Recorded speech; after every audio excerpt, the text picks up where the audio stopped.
ujung dari clavicular maksudnya. Dan di acromion process. Ya, itu kan tadi saya bilang, acromion itu tempat pelekatan dari upper trap, dan di sini tempat insersionya di apa namanya, clavicula, ujung clavicula, end of clavicula ya. Fungsinya apa? Fungsi dari otot upper trapezius untuk melakukan elevasi dan upward rotation. Fungsi ototnya untuk melakukan elevasi dan upward rotation. Gitu. Kalau nerve-nya yang dilalui adalah C3, cervical 3, dan C4, dan spinal otot cranial nerve sana. Oke. Upper trap. Untuk yang kedua adalah middle trap, mid trap. Middle trapezius, otot yang origonya masih di processus spinosus. Kalau di upper trapezius itu processus spinosus yang ada di cervical, sedangkan di middle trapezius itu processus spinosus di C7 sampai T3. C7 sampai T3. Nah, ini insersio berada di spina scapula. Oke. Tadi bisa dibayangkan kalau misalnya kita miliki pasien abduksi tapi spina scapula tidak bergerak, ya kan? Itu ada potensi dari keterbatasan yang disebabkan oleh otot-otot yang mengalami ketegangan sehingga dia tidak bisa bergerak. Dan fungsi dari middle trap itu tunggal dalam scapular retraksi. Retraksi menarik ke belakang skapulanya. Dan lower trap origonya di processus spinosus middle thoracic, berarti setelah T4 di sini. Ya. Kan spina scapula kan sejajar sama T3 dan T4 kan. T3 kan, sekitar ini, dan T4. Dan lower trap itu pangkal dari atas yang di bagian superior origonya itu di spina processusnya yang ada di bagian middle and lower thoracic vertebra. Berarti dari T4 sampai T12. Ini kan sudah bagian lumbal ini. Insersionya di ujung dari scapular spine, spina scapula. Karena di sini itu middle trap dan di sini adalah upper trap. Oke.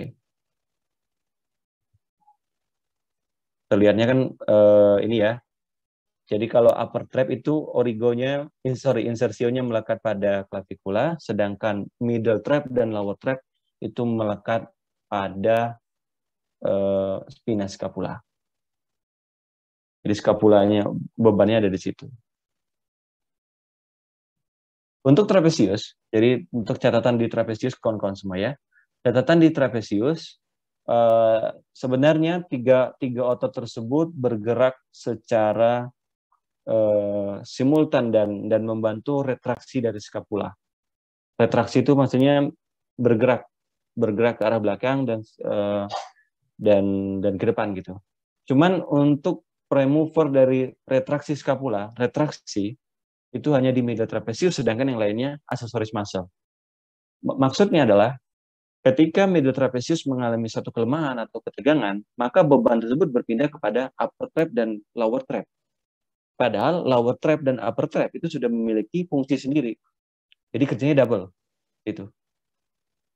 Oleh karena itu, kondisi tersebut menyebabkan tightness atau ketegangan pada otot. Nah, upper trap dan lower trap itu dalam posisi elevasi dan rotasi dia bekerjanya agak sedikit berbeda. Ini perbandingannya. Upper trap dan lower trap akan bekerja antagonis ketika melakukan gerakan elevasi dan degresi. Contoh yang ada gambar di samping. Ya. Upper trap itu akan naik posisinya, sedangkan lower trap akan turun situ. Ini ibarat jam clockwise dan anti clockwise kalau kawan-kawan cari ya. Jadi scapula itu gerakannya itu rotasinya begitu. Nah, ini pada saat dia elevasi, maka gerakannya berlawanan. Begitupun juga dengan depresi. Sedangkan upward rotation, ototnya bekerja secara agonis, jadi sama-sama bekerja menarik, gitu, untuk melakukan gerakan upward rotation.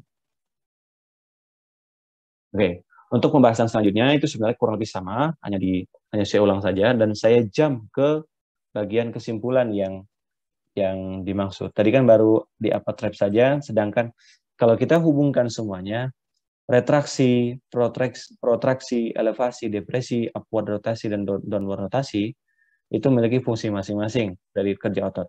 Retraksi, coba teman-teman retraksi, berarti retraksi begini, belakangan, itu fungsi dari middle trap dan rhomboideus.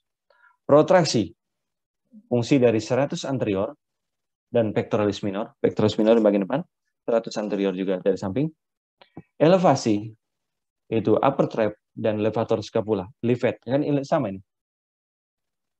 Elevation, elevator, upper trapezius, karena ujung dari upper trapezius insersionya berada di ujung dari clavikula dan acromion. Jadi fungsi untuk mengelevasikan, dan elevator scapula dan rhomboideus. Depresi berarti kembali lagi ke bawah, itu posisi di lower trap dan pectoralis minor. Upward rotation itu di upper dan lower trapezius, stratus anterior. Downward rotation, rhomboideus, elevator scapula dan pectoralis minor. Dan terakhir di scapula tilt, yaitu pectoralis minor, yang menyebabkan bagian superior angle dari scapula itu bergerak ke arah anterior dan inferior angle itu bergerak ke arah posterior. Dan secara kesimpulan sebenarnya di dalam shoulder girdle dia memiliki tiga motion ya. Secara umum dua motion, linear motion dan angular motion. Jadi gerakan yang protraksi, retraksi, depresi, kemudian elevasi itu linear, sedangkan yang angular motion itu adalah yang di upward dan downward rotation. Inferior angle itu menjadi satu titik penting yang harus kita pahami dalam gerakan scapular rotasi. Kita lihat upward dan downward itu malah justru di inferior angle-nya. Dan pastikan, dan semua gerakan shoulder itu, girdle selalu terhubung dengan shoulder joint, dan scapula humeral rhythm itu adalah salah satu contoh kombinasi dari gerakan tersebut. Oke, dari saya mungkin itu saja yang bisa disampaikan pada siang hari ini. Semoga menjadi pemanasan yang baik ya buat kawan-kawan semua dalam memahami materi saya. Ada yang mau ditanyakan? Recording stopped. Sudah bisa dipahami? Atau sudah mulai ada kehilangan keseimbangan? Oke ya. Dan sebelum kita tutup, apakah ada mau disampaikan dulu? Oke, kalau misalnya tidak, kembali lagi mengingatkan kepada teman-teman yang belum aktif kamera, silakan diaktifkan kameranya dulu ya. Karena kita ini dinilai dari keaktifan kameranya, tapi tadi sudah saya capture selama perkuliahan. Dan habis ini di jam praktek besok ada Mbak Aura Anissa yang akan menjelaskan tataannya. Mungkin dari saya itu dulu saja. Waktu dan tempat saya serahkan ke Aura. Dari saya akhiri. Assalamualaikum warahmatullahi wabarakatuh. Waalaikumsalam. Silakan Mbak Aura ya. Ya, baik Pak. Oke, teman-teman, selanjutnya di sini saya bakal menginformasikan ke teman-teman mengenai praktikum besok ya. Jadwal kalian kan untuk jam praktikum itu di hari Jumat. Nah, untuk selanjutnya, untuk pertemuan praktikum besok itu diganti dengan pengerjaan laporan praktikum seperti itu ya.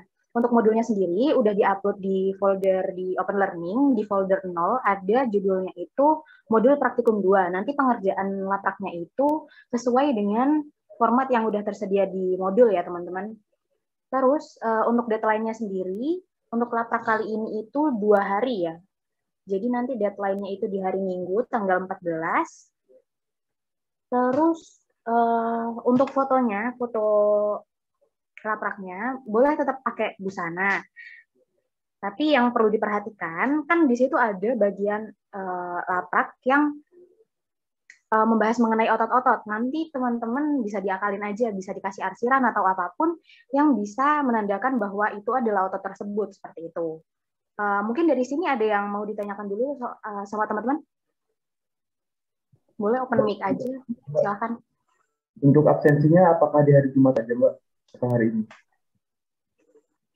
Gimana, Wahyu? Untuk absensi praktiknya hari Jumat aja atau hari ini sekalian teori, Mbak? Oh ya, untuk absensinya itu besok aja ya, sesuai jam praktikum. Nanti diisi sama bukti kalian mengerjakan dokumentasi saat mengerjakan laprak gitu ya? Baik. Untuk yang teori tetap hari ini, Mbak? Atau hari Jumat juga? Iya, tetap hari ini. Baik. Jangan lupa bukti perkuliahannya ya. Resumnya juga disiapin. Ada yang ditanyain lagi teman-teman? Barangkali ada yang mau nanya?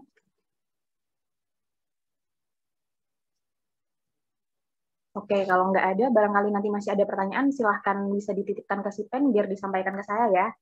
Oke, langsung aja saya tutup teman-teman. Terima kasih atas kehadirannya hari ini. Wassalamualaikum warahmatullahi wabarakatuh. Waalaikumsalam.